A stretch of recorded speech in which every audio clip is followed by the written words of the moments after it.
Et bienvenue dans ce 4e épisode de ce vlog sur mon chemin avec Jésus. Dans cet épisode, je vais parler de ma rechute, notamment par rapport au fait que j'ai encore, sans m'en rendre compte, recommencé à fonctionner comme un homme. Qu'est-ce que je veux dire par là ? En fait, depuis très longtemps, j'ai commencé à prendre pour modèle des hommes, d'accord ?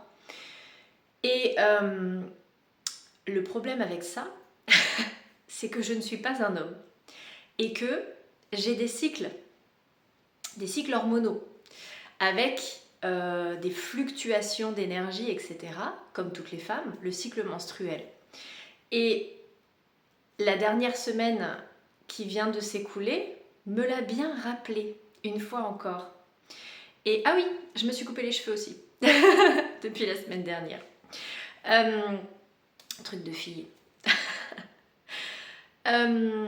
Donc, le fonctionnement masculin.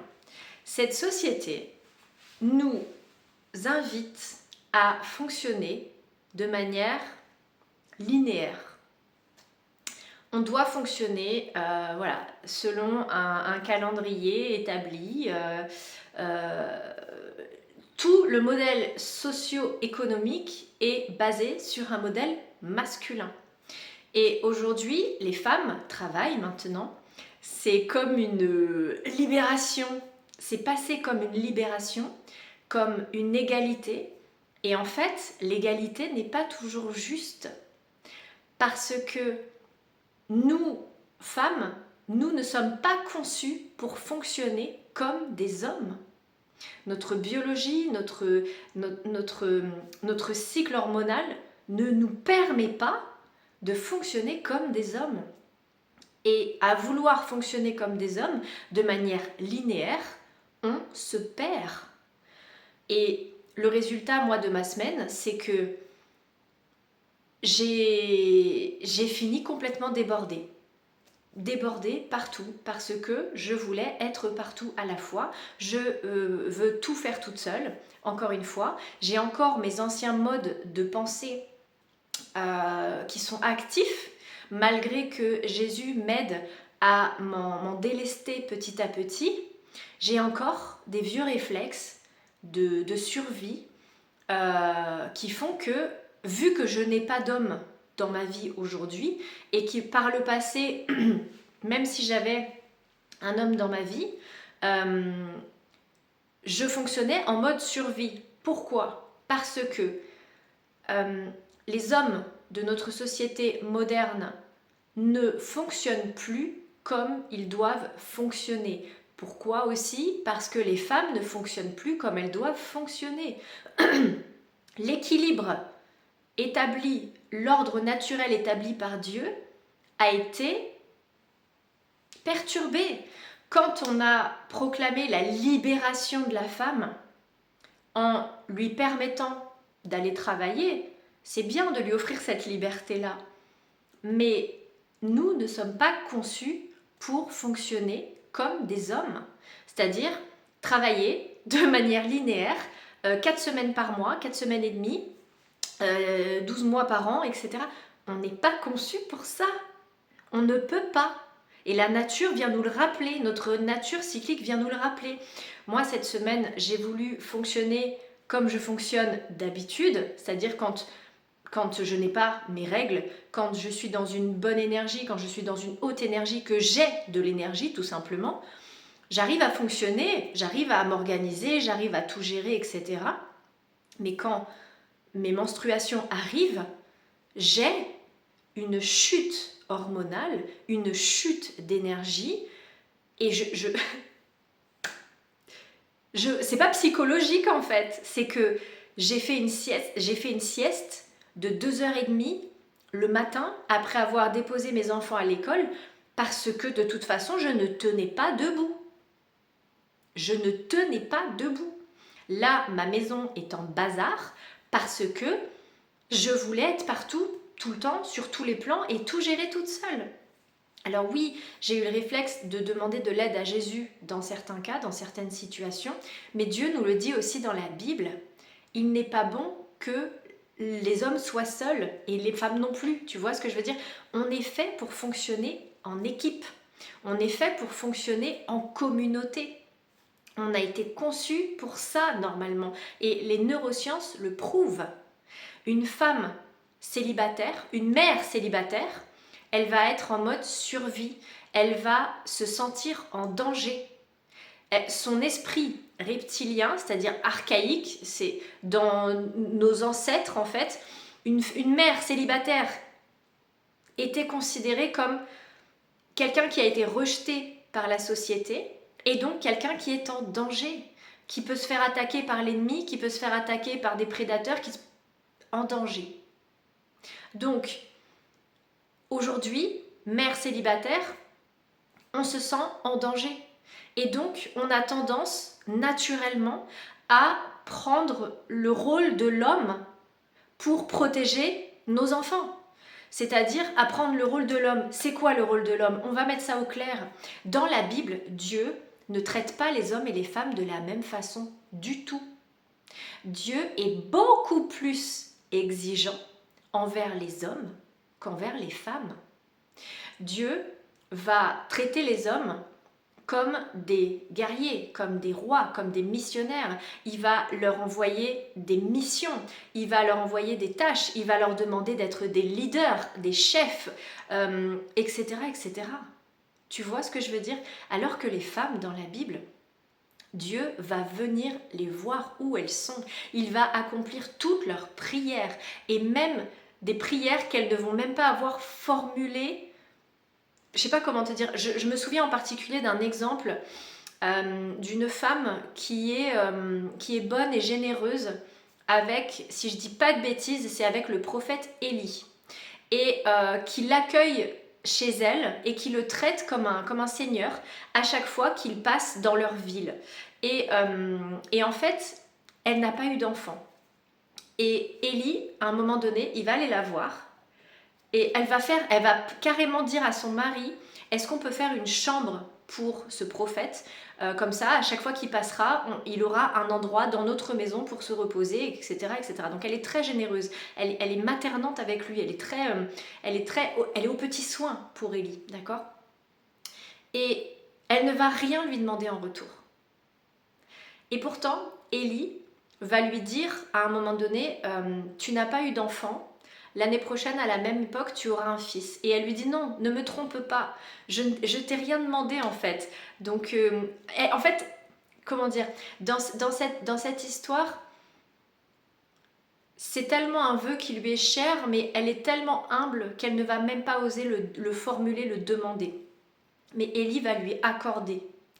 Et elle va avoir un fils qui plus tard va mourir. Elle va aller voir Élie en lui disant « Attends, je t'avais rien demandé, tu m'as donné un fils et ensuite mon fils meurt. Non, c'est pourquoi tu es aussi cruel en fait. » Et Élie va ressusciter son fils, d'accord? Et ça va démontrer encore une fois la gloire de Dieu, d'accord? Donc, Dieu est beaucoup plus exigeant envers les hommes qu'envers les femmes. Il ne leur demande pas les mêmes choses parce que nous ne sommes pas conçus de la même façon. Nous n'avons pas les mêmes modes de fonctionnement. Et Dieu est très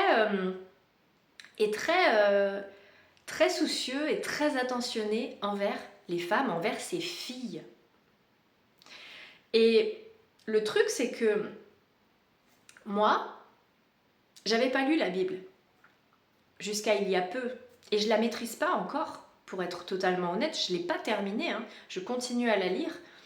Et j'apprends. Et en fait, Dieu m'a dit ce matin, il m'a fait comprendre que je peux pas apprendre tout comme ça du jour au lendemain et complètement intégrer la leçon et fonctionner directement sur de nouvelles règles alors que ça fait 35 ans que je fonctionne d'une certaine façon. J'ai d'abord besoin de désapprendre. Et Pourquoi je parle de tout ça? Dans un des épisodes précédents, j'ai parlé que en parallèle, j'avais lancé un autre projet professionnel. Pourquoi? Parce que en tant que maman solo, ayant eu des difficultés financières assez énormes, et vivant seule, du coup, maman solo, je n'ai pas de partenaire dans ma vie aujourd'hui, je me suis dit, bon, faut que tu trouves des solutions. T'as pas le choix, en fait. Et donc, je me suis mise dans une mentalité de guerrier. Tu vas trouver un autre boulot, et puis tu vas continuer à faire ce boulot pour Dieu, à servir Dieu, en partageant sa parole tous les jours, en continuant à rédiger des emails gratuits tous les jours, en continuant à sortir des nouvelles formations régulièrement, et en les offrant, etc., etc. En fait, j'étais dans une mentalité de je dois en faire toujours plus, je dois sacrifier toujours plus pour donner toujours plus en espérant recevoir. Mais Dieu ne fonctionne pas comme ça, et encore moins avec les femmes. Dieu, ça y est, j'ai de l'émotion qui monte. Dieu nous aime. Il aime chacun de ses enfants. Mais il ne va pas traiter ses fils et ses filles de la même façon. Et c'est pour ça aussi que nous, les femmes, en fait, j'essaie de mettre mes idées au clair parce qu'il y a plein de choses qui arrivent en même temps. On m'a déjà envoyé des messages en me disant que les femmes n'ont pas le droit de prophétiser, les femmes n'ont pas le droit d'être pasteur, etc., etc. Et je me souviens que j'avais demandé de l'aide à Jésus à ce moment-là pour m'aider à savoir quoi répondre. Et il m'avait guidée vers un passage, vers plusieurs passages de la Bible qui venaient couper net cette agression que j'avais reçue de la part de ces hommes qui voulaient me faire taire, en fait, d'accord? Et à la fois, aujourd'hui, j'arrive à comprendre pourquoi il est dit, malgré tout, je crois que c'est Paul qui va parler de ça, qui va dire que les femmes ne sont pas censées enseigner la parole de Dieu, etc. Et quand je mets mon ego de côté, j'arrive à comprendre que ce que moi je vais recevoir de la part de Dieu, ça va être applicable à moi, à ma situation en tant que maman, solo, femme, etc., etc. Mais si des hommes veulent appliquer mes conseils, ils risquent d'être fourvoyés. Pourquoi? Parce que Dieu n'attend pas les mêmes choses des femmes et des hommes. Dans la Bible, les hommes doivent être actifs. Les hommes sont des conquérants. Les hommes sont des leaders. Les hommes sont des guerriers, sont des soldats, sont des prophètes, sont des chefs, sont des rois, etc., etc. Dans la Bible, les femmes, oui, il y a des femmes qui deviennent reines en épousant les rois, etc. Et il y a des femmes qui sont choisies. Marie est choisie, d'accord? Mais Marie, comment dire? Aussitôt qu'il va lui confier la mission de porter son fils unique, il va lui envoyer, elle est déjà fiancée. Il y a déjà Joseph qui est là. Et Joseph va être prévenu pour qu'il puisse veiller sur elle et veiller sur le Messie, etc., etc. Tu vois ce que je veux dire, c'est que les femmes ne sont pas censées se débrouiller seules. Et il y a plein d'histoires dans la Bible. Il y a aussi, je ne les connais pas par cœur, je ne maîtrise pas super bien le sujet, mais je sais qu'il y a aussi une autre histoire avec une femme qui est veuve et un prophète, je ne sais plus lequel, vient chez elle, je crois que c'est Élisée, j'ai peur de dire des bêtises. Il y a un prophète qui vient chez elle et il lui dit de lui préparer à manger parce qu'il a faim, d'accord? Il lui dit de lui faire du pain, etc., etc. Et elle lui dit, mais si je peux te faire à manger, mais une fois que je t'aurai fait à manger, je n'aurai plus à manger pour mes fils et pour moi. Et du coup, le prophète va la bénir et il va faire en sorte que sa farine et son huile ne manquent plus.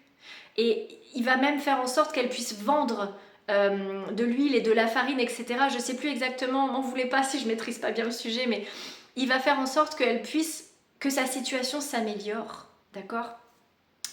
Il va la bénir, il va la sortir de cette situation. Elle ne va pas avoir besoin d'aller, tu vois, travailler dur, etc. pour s'en sortir. Et oui, il y a l'histoire de Ruth qui était mariée au fils,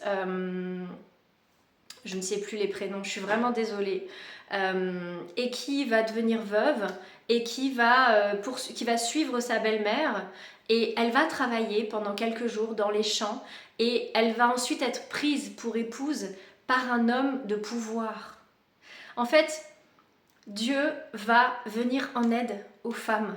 Dieu va venir en aide aux femmes, alors que oui, il va venir en aide aussi aux hommes, mais ils vont devoir d'abord faire preuve de bravoure, de courage, tu vois ce que je veux dire ? Je ne sais pas si c'est très clair ce que j'exprime, mais dans mon esprit, c'est plutôt assez clair, mais je crois que j'ai un peu de mal à retransmettre ma pensée. Mais tout ça pour te dire que j'ai rechuté dans le sens où, en tant que maman célibataire, avec des difficultés financières, je me suis mise encore une fois à penser comme la société veut qu'on pense, c'est-à-dire que dans notre société moderne, si tu as des difficultés financières, t'es nul, t'es pas productif, t'es un feignant, etc., etc., etc., d'accord ? Tu es faible. Enfin, tu vois, c'est... Dans notre société moderne, on vénère l'argent, le luxe, le succès, l'accomplissement professionnel, etc., etc. Et je me suis fait happer par cette vision. Je me suis fait happer par ces croyances en pensant effectivement que en étant aux minima sociaux, en étant mère célibataire, vivant dans un HLM, etc., ben j'étais un échec en fait. J'étais un échec au sein de cette société sans vraiment en remettre en question le modèle sociétal. Alors oui, je le remettais en question, mais en attendant, je continuais à fonctionner avec ces règles. C'est-à-dire que bien sûr que dans mon cœur, je me disais, mais il y a quelque chose qui cloche en fait. Il y a quelque chose qui cloche parce que je ne suis pas feignante. Je suis pleine de bonne volonté, etc. Mais juste, je veux pas vendre mon âme au diable. J'ai essayé de travailler dans des travails alimentaires, comme on dit, etc. À un moment donné, je finis par péter un plomb. Je n'y arrive pas en fait. Il faut que les choses fassent du sens pour moi. Et là, quand ça fait du sens, c'est-à-dire que partager les visions que je reçois de Dieu, etc., partager des messages positifs, là, j'ai aucun problème à être disciplinée, à être régulière, à être engagée. Je le fais avec le cœur, je le fais même quand je suis fatiguée, etc., je vais le faire. Alors que faire un travail juste pour gagner de l'argent, si ce travail ne me plaît pas, s'il ne fait pas sens, si éthiquement parlant, je ne suis pas alignée avec mes valeurs, etc., je ne peux pas. Il y a un moment donné, je fais un burn-out, je finis par devenir dingue. Mon corps m'envoie tout un tas d'alertes pour me dire stop, tu n'es pas censé continuer. Et j'ai essayé du coup de faire plein d'autres métiers, etc., et à chaque fois, il y a ce constat, à un moment donné, qui est que non, tu n'es pas censé continuer dans cette voie-là. Ce mode de fonctionnement n'est pas conçu pour toi, tu ne peux pas en fait. Et je pense que je ne suis pas la seule à être dans ce cas-là en fait. Je pense que la société veut nous convaincre beaucoup que on doit travailler pour gagner sa vie, mais notre vie est une grâce de Dieu. On n'a pas besoin de la gagner normalement, d'accord ? C'est un autre sujet qui est très complexe, mais normalement, il y a assez de ressources pour tout le monde. Normalement, il y a assez à manger pour tout le monde. Normalement, il est censé avoir assez d'espace pour tout le monde sur cette planète, etc. Mais voilà, comme Dieu le dit dans la Bible, on ne peut pas servir plusieurs dieux. Soit on sert le Dieu de l'argent, du profit, de l'égoïsme, de la convoitise, de la richesse, etc., etc. Soit on sert le vrai Dieu, le Dieu d'amour, le Dieu de vérité, le Dieu de lumière, le Dieu de justice. On ne peut pas servir les deux en fait.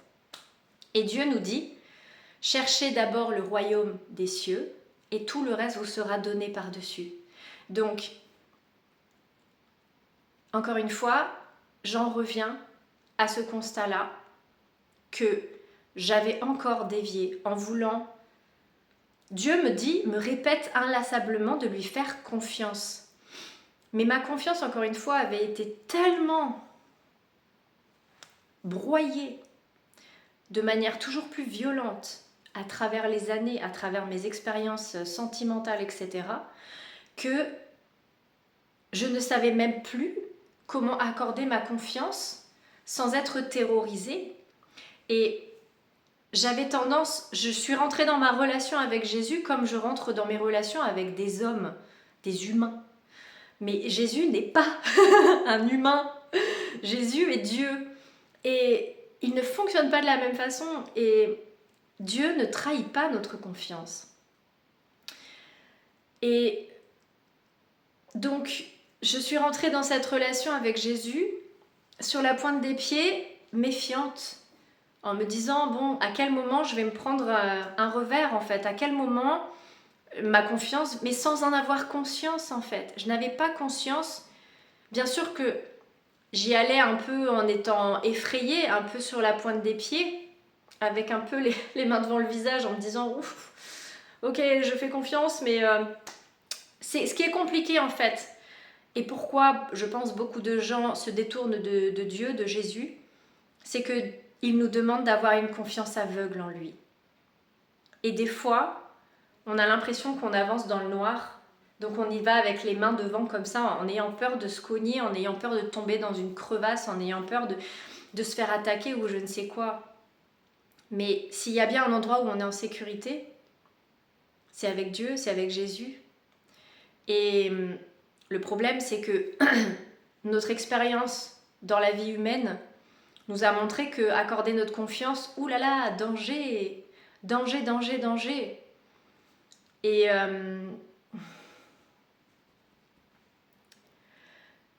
j'ai de l'émotion qui monte. Et dans mes expériences passées,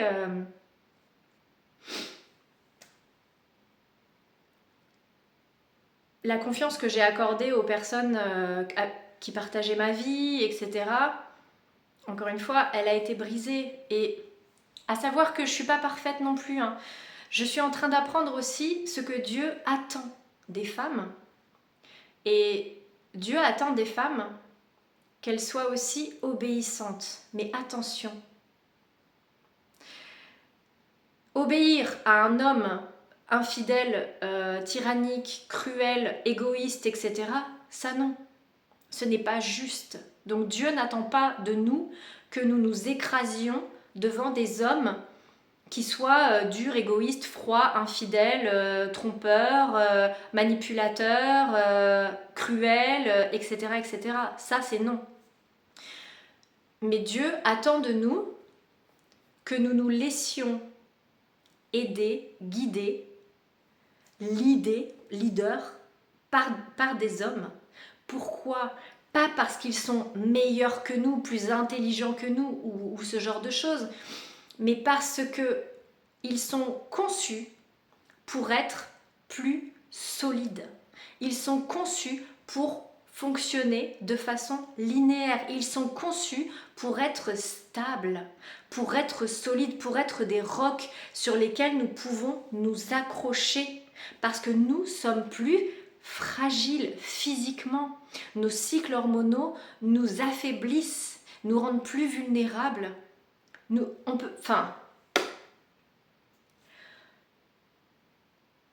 On n'enverrait pas des femmes et des enfants sur un champ de bataille contre une armée d'hommes. On sait très bien qui est-ce qui gagnerait. D'accord ? On n'est pas aussi forte physiquement, aussi rigoureuse, aussi stable physiquement, etc. dans notre énergie. Nous, on est fluctuante. On a d'autres talents. On a l'intuition, on a la clarté, etc.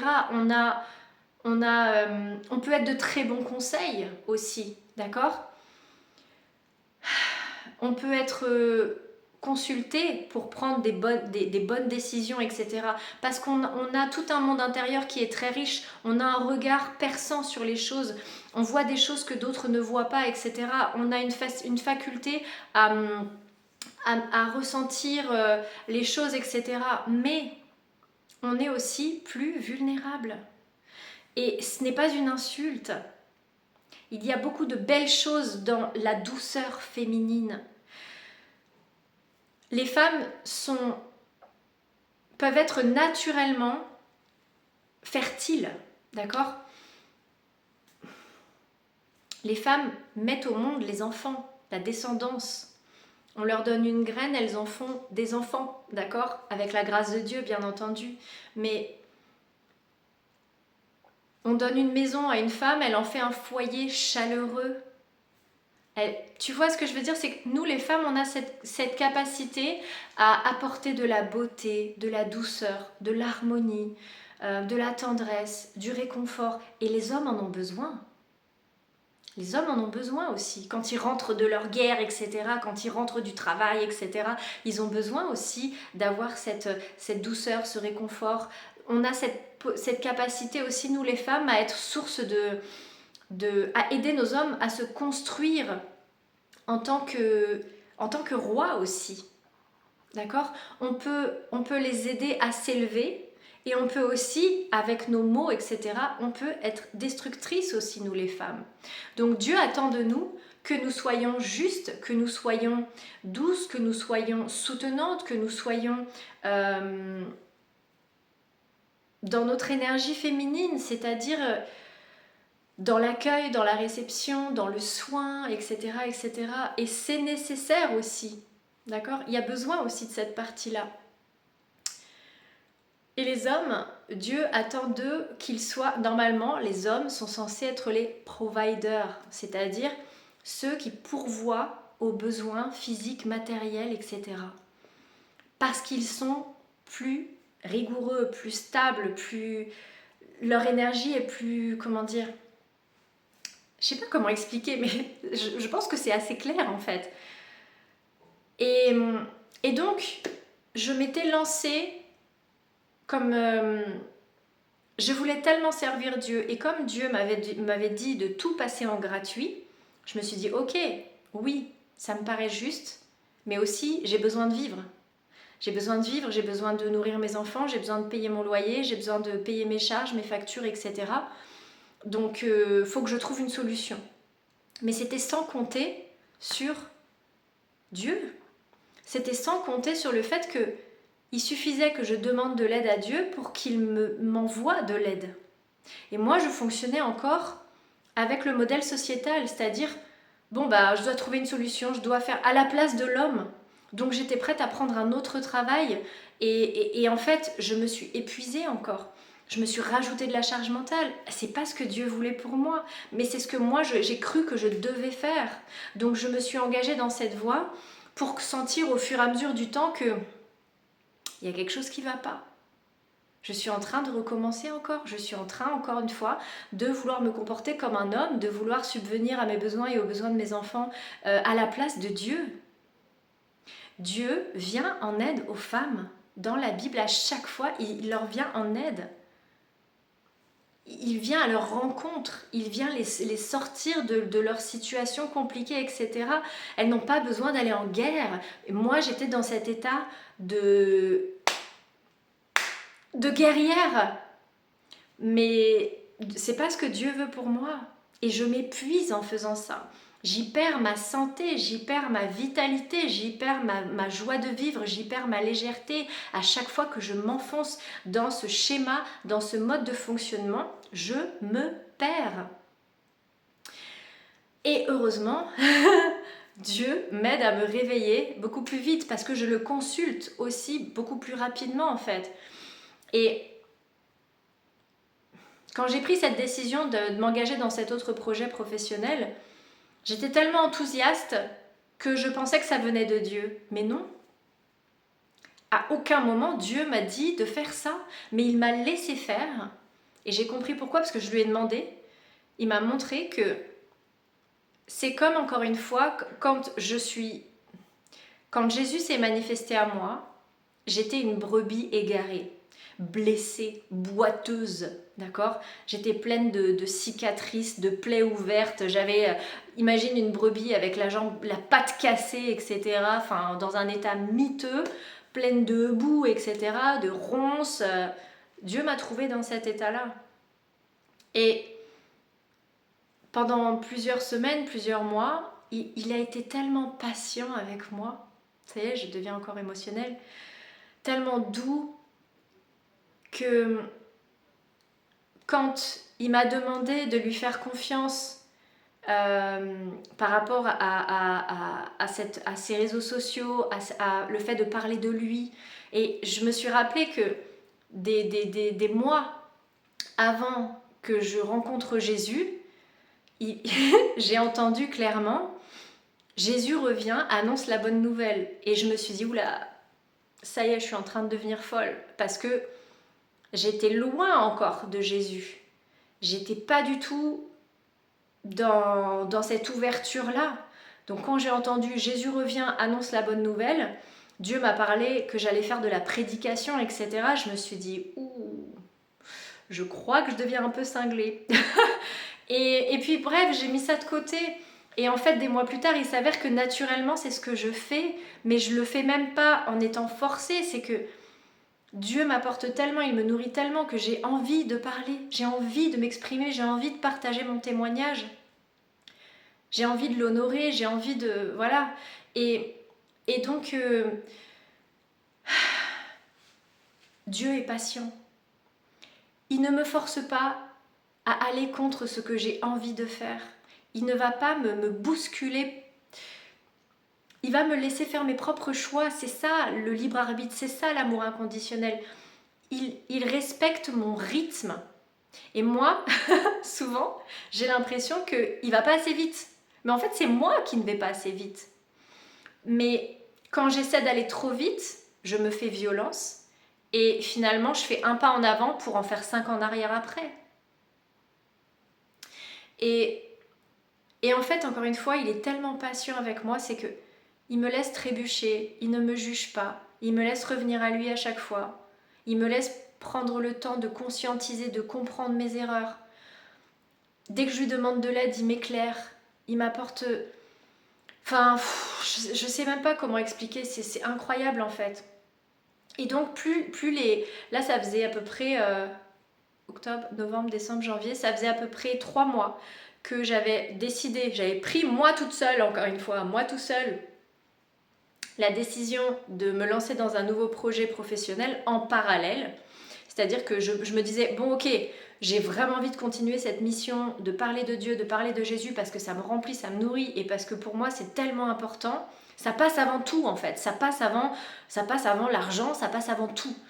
Mais je m'étais dit, bon, je suis quand même maman solo, c'est pas raisonnable de rester dans cette situation sans rien faire. Comment dire, il faut que je trouve des solutions pour subvenir à mes besoins d'une autre façon, puisque Dieu me demande de faire tout gratuit. Mais en fait, il m'a jamais demandé de trouver des solutions par moi-même. Tu comprends? C'est que c'est moi qui me suis dit, je dois trouver des solutions. Mais non. C'est-à-dire qu'au moment où je lui ai demandé de l'aide, il m'a donné une idée, il m'a dit, demande de l'aide à ta communauté. J'ai demandé de l'aide à ma communauté, j'ai ouvert des dons et j'ai commencé à en recevoir. C'est juste que je lui avais pas demandé de l'aide. Aussitôt que je lui ai demandé, il m'est venu en aide. Donc, c'est juste que la société ne nous apprend pas, l'esprit du mal ne nous apprend pas, il nous détourne de notre lien avec Dieu. Le diable veut que tu sois tellement occupé à avoir 3 boulots, à devoir tout gérer tout seul, à être dans des relations toxiques avec des personnes blessées qui te blessent et qui ne voient pas qu'elles sont blessées, qui ne se soignent pas, qui ne se remettent pas en question, etc. Encore une fois, ici, je ne suis pas en train de te parler de personnes démoniaques. Hein. J'ai pas été en couple avec des personnes monstrueuses, etc. J'ai été en couple avec des personnes blessées, mais j'étais moi-même une personne blessée. Tu vois ce que je veux dire? Mais du coup, c'était des relations toxiques. Non pas parce que ces personnes étaient démoniaques ou que moi j'étais démoniaque, mais parce que effectivement on avait plus qu'un pied dans les ténèbres, mais sans en avoir conscience et sans être profondément mauvais, tu vois, on était blessés. Et on s'est construit sur nos blessures. On n'était pas sur des fondations solides, on était sur un sol glissant, on était sur des sables mouvants. Donc quand tu es en train de sombrer et que tu as une personne à côté de toi, ton réflexe c'est d'essayer de t'accrocher à la personne pour pas couler, tu vois ce que je veux dire?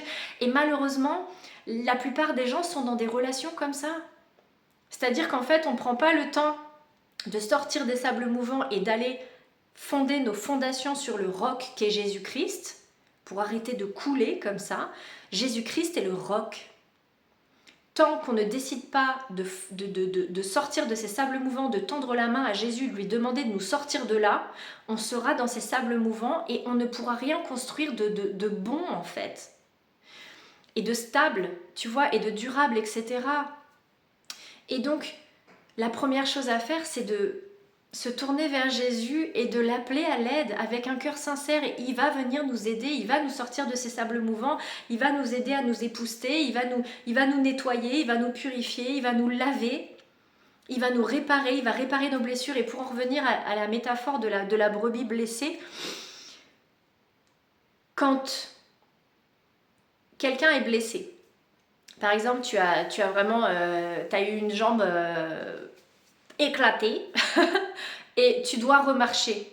Sauf que ta jambe, elle était tellement en piteux état, tellement défectueuse, tellement gangrénée, etc., que rien que poser le pied, c'était douloureux par le passé.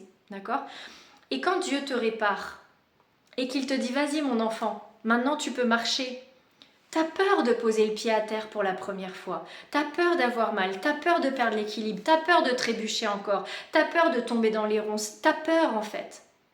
Donc, pour moi, décider à ce moment-là de prendre un autre job, de me lancer dans un autre projet en sachant que ça allait être difficile, parce que je suis déjà maman solo, je gère déjà une entreprise, etc.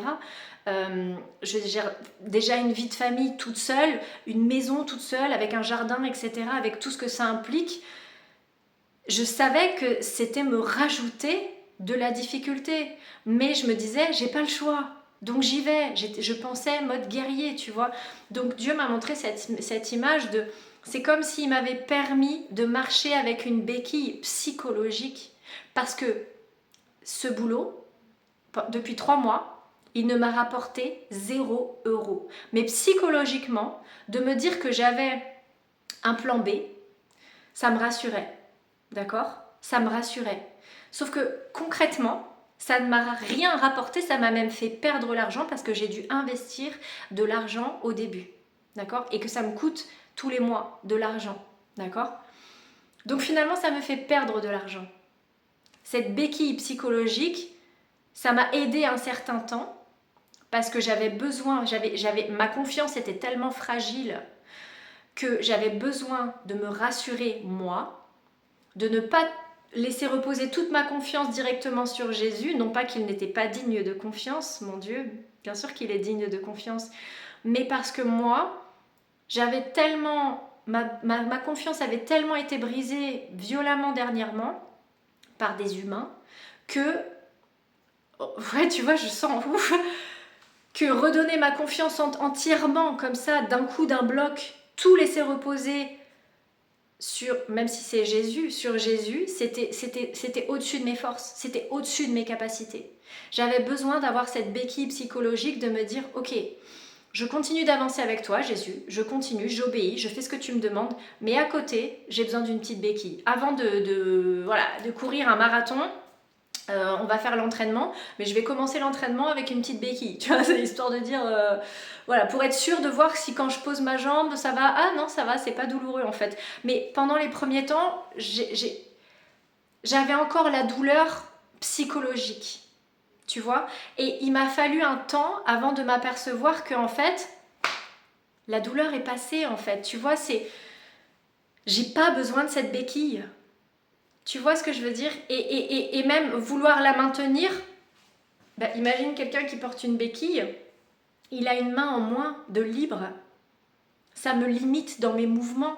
Ça fait que ça me prend plus d'énergie de faire, de m'appuyer sur cette béquille que de m'appuyer sur ma jambe, qui est guérie. Tu vois ce que je veux dire? Donc, j'ai pris la décision aujourd'hui, après consultation avec le Seigneur, d'abandonner ce projet, ce plan B en fait. Et d'ailleurs, Dieu m'a rappelé d'une façon un peu... Attends 2 secondes. D'une façon un peu inconfortable, que tous les disciples ont tout abandonné pour suivre Jésus. Personne n'avait de plan B, d'accord? Le zélote, il a abandonné sa secte pour aller avec Jésus, d'accord? Il n'a pas dit, bah je viendrai à mi-temps, je continuerai à aller avec ma secte et puis de temps en temps je viendrai avec vous. Pierre et André, les fils de pêcheurs, et Jacques et Jean, les autres fils les fils de Zébédée, etc. Ils ne sont pas restés pêcheurs à mi-temps en fait. Ils n'avaient pas un pied avec Jésus et l'autre pied dans le monde, dans le monde mondain, tu vois. C'est Dieu qui subvenait à leurs besoins, d'accord? Et le seul qui voulait avoir un plan B, qui n'avait pas toute sa confiance placée en Jésus, c'est Judas. Quand Dieu m'a fait prendre conscience de ça, j'étais là, ouch, c'est pas très confortable, hein. Donc finalement, continuer dans cette voie en espérant garder ce plan B par sécurité, pour me rassurer, c'était une façon de me rassurer, etc. Mais ça me coûtait mon énergie, mon alignement, parce que je me rendais compte que finalement, je n'appartiens pas à ce monde. Je ne suis pas faite pour aller là-dedans, quoi. Et bien sûr, c'était inconfortable de dire... Mon ego n'aimait pas le sentiment d'abandonner sans avoir persévéré. Mais pareil, j'en avais parlé à des proches, etc. autour de moi. Donc, abandonner ce projet sans l'avoir fait d'abord fructifier, etc., sans avoir vraiment persévéré, il y a une partie de moi qui n'est pas confortable avec ça. Qui aurait eu envie de prouver à tout le monde que j'étais capable, etc., etc. Mais Dieu me demande d'abandonner. Parce que ça me détourne de lui, ça me détourne de mon engagement total et entier envers lui, envers ce rôle qu'il m'a donné et envers ces dons qu'il m'a donnés. Ces dons, il me les a donnés pour qu'ils soient utilisés pour servir les membres du Christ, tu vois. Donc maintenant qu'il m'a mis les idées au clair, ça me paraît tellement évident en fait. Et je suis pas hyper confortable. Là, c'est pas hyper confortable pour moi. Je vais devoir annoncer bref, dans cette branche-là, je vais devoir annoncer que j'arrête. Je vais devoir annoncer à mes proches que finalement j'arrête, etc. Je risque d'avoir des personnes qui vont pas comprendre pourquoi je fais ça. Et c'est ça en fait, le marcher avec Jésus, tu vas passer pour un fou. Au début, les gens ne vont pas comprendre, ils vont te penser irresponsable, ils vont te penser fou, parce que tu es disruptif, parce que tu vas à contre-courant de ce que la société t'apprend, te dit de faire et met en avant. La société te dit de vénérer le succès, le luxe, l'argent, la gloire, etc. Jésus, il te dit de mettre l'amour au centre de tout, de mettre Dieu au centre de tout. Et tout le reste te sera donné par-dessus. Mais si tu cherches d'abord l'argent, si tu cherches d'abord la sécurité, tu pêches en fait. Et pécher, ça veut dire tu manques ta cible. Tu vois ? Pour ton âme, tu respectes pas ton âme en cherchant d'abord à répondre aux besoins primaires finalement, tu vois. Il y a beaucoup d'Américains qui te disent You have to die to your flesh. Tu dois mourir à ta chair pour servir Dieu. Parce que tant que tu es accroché, tant que tu es soumis au désir de ta chair, eh bien tu es tellement accessible pour le péché et pour les ténèbres, tant que tu vénères comment dire, l'argent, le sexe, le succès, toutes ces choses-là, tu es une proie tellement facile pour les ténèbres, tellement accessible, tu peux tellement facilement être détourné de Dieu, de sa justice, de sa justesse, de son amour, de sa lumière, etc., pour aller vers des choses basses de ce monde, tu vois. Donc, voilà mon témoignage pour cette semaine. Donc, c'est à la fois inconfortable pour moi de prendre la décision d'arrêter ce plan B, et à la fois c'est un véritable soulagement. C'est un véritable soulagement parce que, et Dieu m'a montré en vision, m'a donné de l'inspiration pour produire de nouvelles choses sur lesquelles je vais travailler bientôt pour vous offrir toujours plus de contenu. Je vous en dis pas plus pour le moment, mais restez connectés, il y a de nouvelles choses qui vont arriver, ça va être chouette. Donc voilà, j'ai vraiment envie d'être all-in, tu vois, d'être pleinement engagée dans le fait de servir Dieu, tout simplement. Servir Dieu.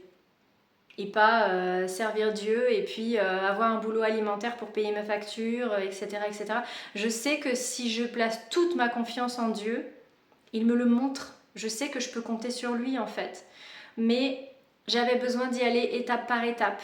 J'avais besoin d'une béquille psychologique pendant un certain temps pour pouvoir me rétablir, me retrouver mes appuis en fait, d'une façon plus assurée. Voilà pour l'épisode du jour. J'espère que ça vous aura parlé, j'espère que ça vous aura plu. Donc, pour les hommes qui me suivent, je vous invite, pour moi, il n'y a pas de mal à écouter des témoignages de femmes parce que ça vous aide à mieux comprendre les femmes. Mais je vous invite à lire la parole de Dieu dans la Bible, à lire les textes et à vous rapprocher de leaders masculins chrétiens ou de disciples de Jésus pour vous guider, d'accord ? Parce que, encore une fois, moi je reçois des messages de Dieu qui me disent de step back, tu vois, de me détendre en fait, de sortir de ce mode masculin. Mais vous les hommes, vous êtes appelés à aller dedans. Tu vois ce que je veux dire ? Vous êtes appelés, vous les hommes, à reprendre ce rôle de chef, de leader. Attention, pas de tyran, pas de dictateur, etc. Vous êtes appelés à vous laisser guider par Dieu, par Jésus, par sa parole, par sa justice, par sa justesse, par son amour, par sa vérité, par sa lumière, d'accord ? Un homme de Dieu n'est pas un homme qui profite de son pouvoir pour asseoir son autorité sur d'autres personnes plus faibles et plus vulnérables. Un homme de Dieu est un protecteur, il est un serviteur de Dieu et un serviteur du peuple, un protecteur du peuple, d'accord ? Ça ne veut pas dire que tu dois être un larbin, ça ne veut pas dire que tu dois être mais un vrai leader, c'est celui qui va au front en fait. Un vrai leader, c'est celui qui va en premier, c'est celui qui va en tête de ligne, c'est celui qui va au combat avec avec son armée en fait. C'est ça le vrai leader aussi, tu vois. C'est lui qui prend les décisions, mais d'abord il consulte Dieu. Tout ça, c'est écrit dans la Bible. Nous les femmes, nous ne sommes pas appelées à aller à la guerre, nous ne sommes pas appelées à aller au combat, nous ne sommes pas appelées comment dire, Encore une fois, ça ne veut pas dire que nous devons rien faire et que nous devons rester passives et attendre d'être servies, etc. Non.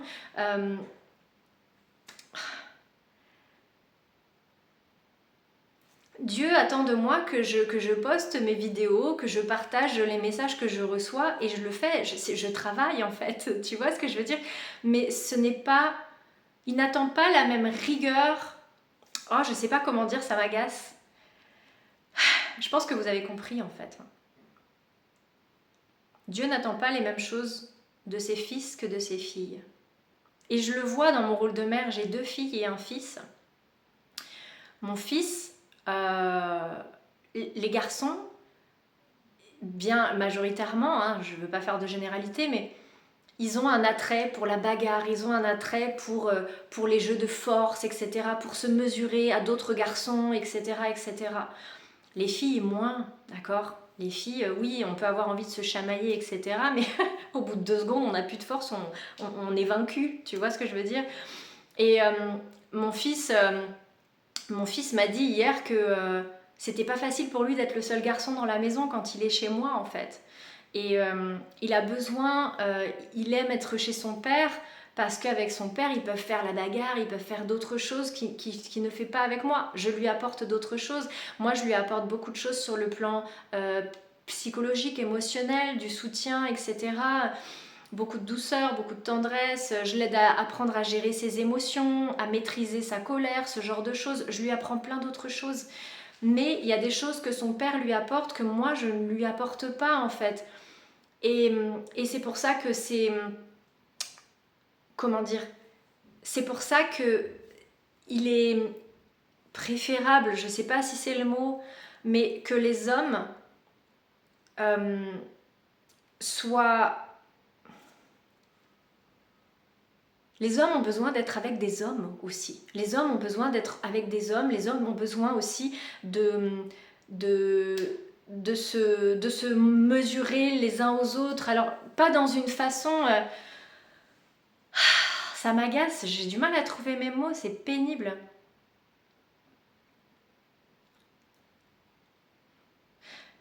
Les hommes aiment être admirés par les femmes. Les hommes aiment être utiles.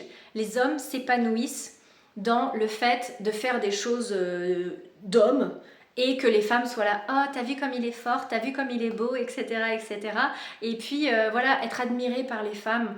Et nous, en tant que femmes, on aime être protégées, sécurisées, avoir un homme qui nous aide à faire les choses difficiles. C'est débile, mais faire un jardin, tout un jardin, c'est hyper physique, c'est très fatigant, etc. Avoir un homme qui fait le jardin, qui s'occupe des choses, des travaux dans la maison, je ne dis pas que les femmes, nous ne pouvons pas le faire, d'accord? Il y a des femmes qui adorent faire ça, qui s'épanouissent là-dedans, etc. Je ne suis pas en train de juger, d'accord?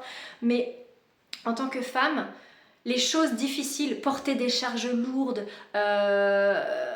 faire des travaux de réparation, de plomberie, ce genre de choses. Je sais, c'est très cliché ce que je dis, mais c'est vrai pour moi. C'est des choses que oui, je sais faire.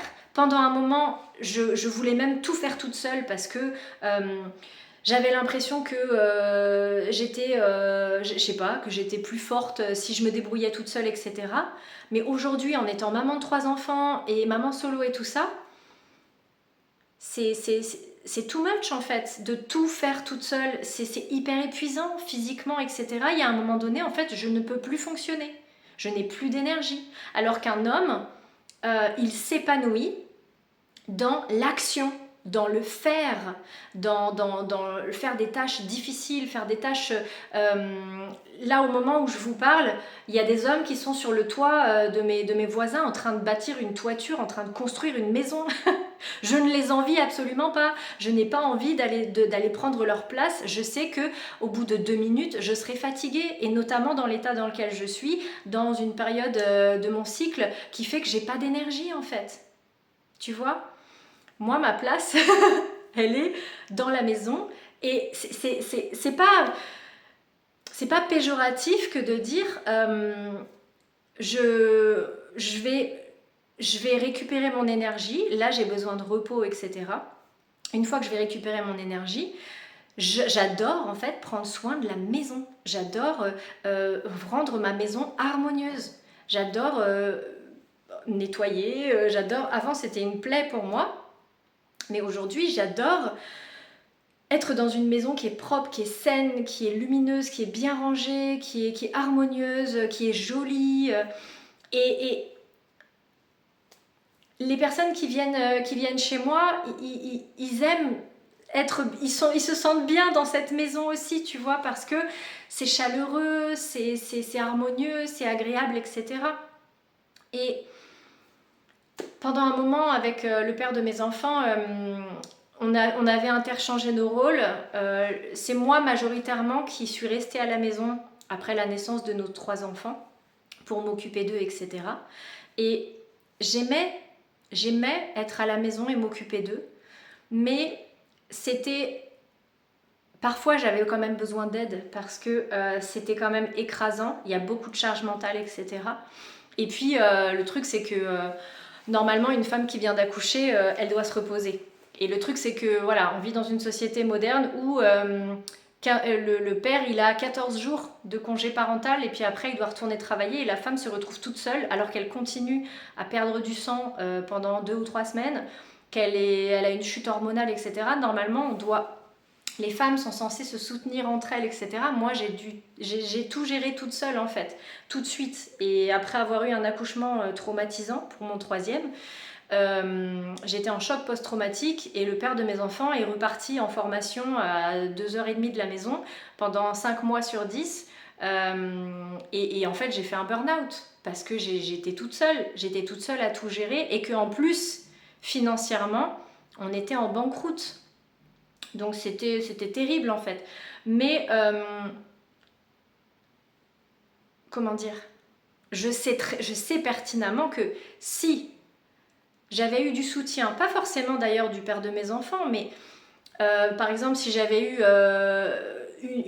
des amis qui seraient venus à la maison pour m'aider à m'occuper des grandes pendant que j'allaitais mon petit, qui m'auraient aidé à faire à manger, pour que je puisse me reposer, me recharger, etc. Et que financièrement la situation était plus stable, mais j'aurais été aux anges en fait. J'aurais été aux anges. Et le père de mes enfants, lui, il s'épanouissait dans cette nouvelle formation, etc. Mais voilà, enfin, c'est bref. Donc,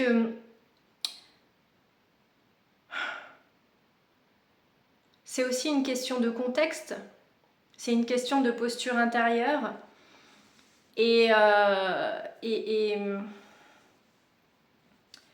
bon, tout ça pour dire en fait que voilà, comme je le dis, je suis fatiguée donc j'ai du mal à trouver mes mots. Mais tout ça pour dire que les hommes et les femmes, nous ne sommes pas faits pour fonctionner de la même façon. Ce n'est pas ce que Dieu attend de nous. Nous ne sommes pas conçus pour ça. Nous sommes complémentaires. Les femmes ont beaucoup de choses à apporter aux hommes, les hommes ont beaucoup de choses à apporter aux femmes. Les femmes ne sont pas censées prendre la place des hommes, les hommes ne sont pas censés prendre la place des femmes, etc. Chacun s'épanouit naturellement dans son propre rôle. Nous, les femmes, on a appris à prendre le lead parce que les hommes... je pense qu'il y a eu... il y a eu aussi, ça a été un peu trop dans l'extrême où les hommes étaient... je sais pas, mais...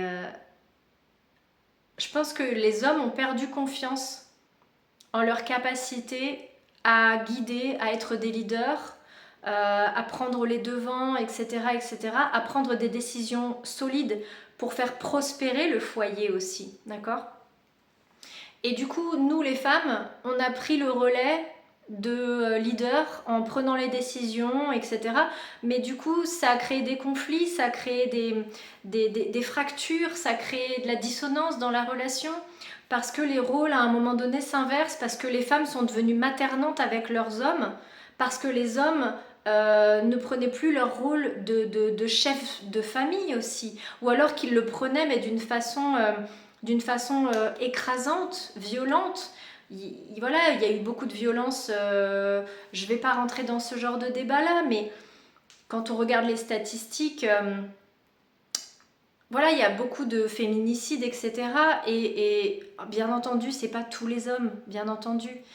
Mais je pense qu'il y avait vraiment il y a eu un gros dérèglement à cause des ténèbres, à cause de la société moderne qui a mis sur des piédestals le sexe, l'argent, le pouvoir, comme des buts ultimes à avoir, ce qui fait que en fait on cherchait des mauvaises choses, ce qui a créé des cassures, des fractures dans notre psychologie, dans nos relations, etc.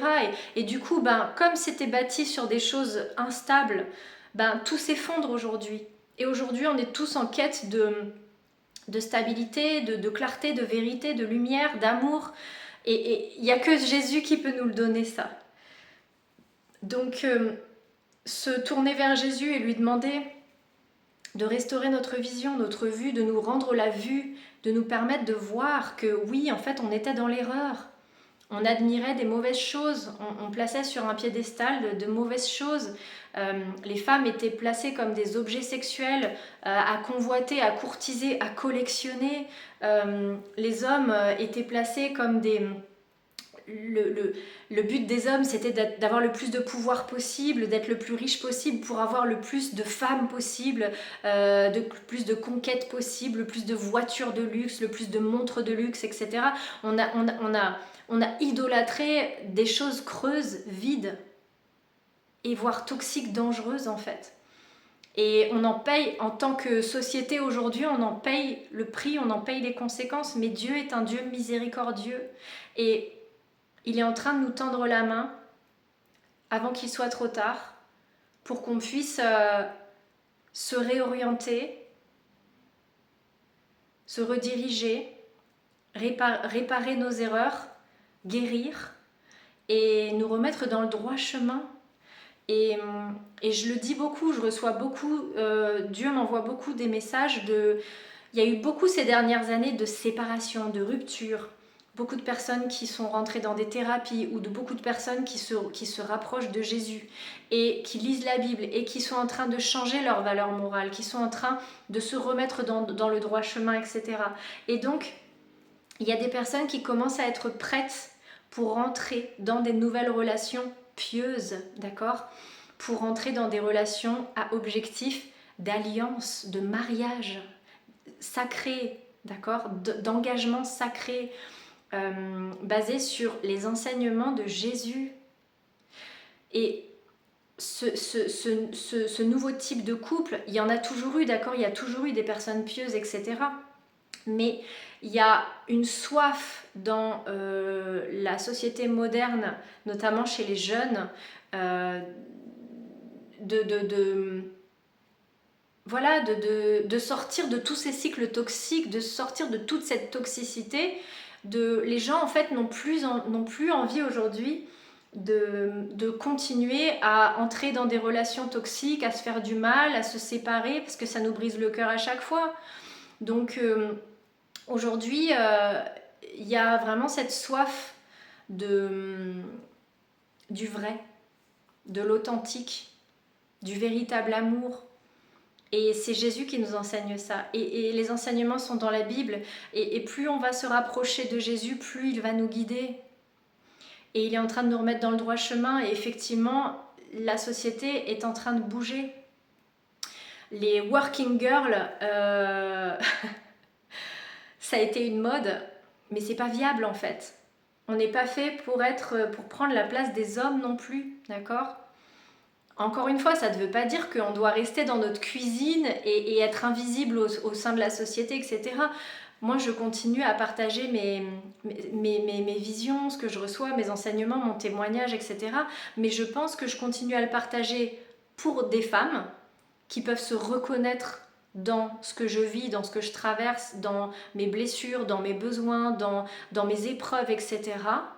en tant que femme, parce qu'elles le vivent elles aussi. Et peut-être que ça peut montrer à des hommes ce que nous on vit en tant que femmes, pour mieux nous comprendre, mais pas pour se calquer sur moi, pas pour se calquer sur nous ou sur notre mode de fonctionnement. Là, c'est pas bon.